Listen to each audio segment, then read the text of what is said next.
Okay, so there's a few things that we do with any piano just to make sure there's consistency. We're going to get in, make sure the fit of the keys is consistent, that they're not too tight across, that there's not any extra friction. Like I pull up the keys here. Now you don't play the keys backwards like this typically, but you've got these that are sticking up. That does add, it changes the feel just a little bit. You're not going to get a sticking key from that friction, but still we address it so that everything's just smooth flowing.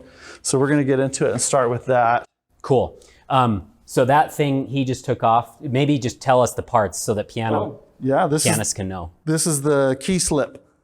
And on the Steinways, the elegant way to take that off just from the sides there. Right on. One of the interesting things while he gets set up is on the newer New York Steinways, they've rounded this off. They've put the shiny finish on, and these are now rounded. So it's harder to tell between Hamburg and New York Steinways now. Oh, there's so many more elements that are the same now between the Hamburg and the New Yorks. What are some of those elements? This is one right here on the chief block. What we've got is an adjustment that can be, I can adjust the position of the action with a screw so I can hit the sweet spot on the string. You know, with the New Yorks, you just had a plate that was fixed. You had to put shims in, had to monkey around with it to get it where you wanted. Wow. So could that help if you wanted to, like if your piano needed an entire new keyboard action, would those cheek pieces allow you to put in a new action with more ease or no? Yeah, it allows for ease of adjustment for sure, Okay. for sure. Cool. So, Nice. all right, that's the fall board I just took off there. Okay.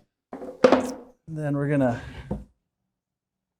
get out about 1 million tools by the time this is over. So, and we'll do our best with this little second cam here to be getting in what he's doing here. So yeah, I'll just be moving that around as we go. This is the key upstop rail. The key upstop rail is really just for shipping. Okay. When the piano's on its side, so that the keys don't come up and off of their pins. Interesting. Can you over tighten that and it would have like a negative effect? Oh, then it sure would, yeah, because if this is propped up with nuts underneath, but if it was cinched down too low, it would start to push down the keys. Gotcha. You definitely notice that. Oh. Also, with the changes that they've been making at Steinway, we've got Phillips screws instead of slotted. Oh. So you have to get out like 3 different screwdrivers, but yeah. well, it is what it is.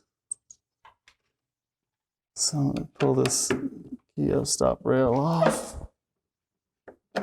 They have a little branding thing here on the newer ones. This is not on mine at home. It says Kluge Klaviaturen, how do we say that?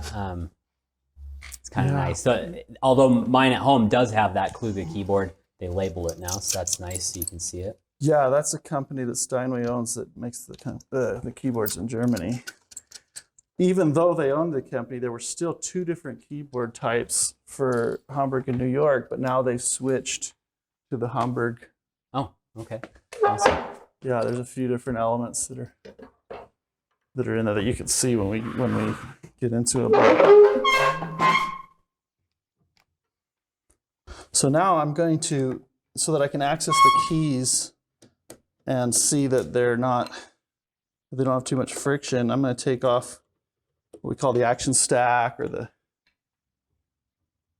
top stack, some people call it. So mostly what I do is just turn screws for hours on end, but it has a pretty neat result in the end. So, Josh, you were noticing that the piano was kind of weak going up into here. I feel like it's kind of mushy throughout, and to grade it the way we're going to want to match and blend, I'm going to harden the hammers right now with a solution that's actually going to get a lot more just raw sound out of it. It'll brighten the tone a little bit. It'll be over the top by the time it dries.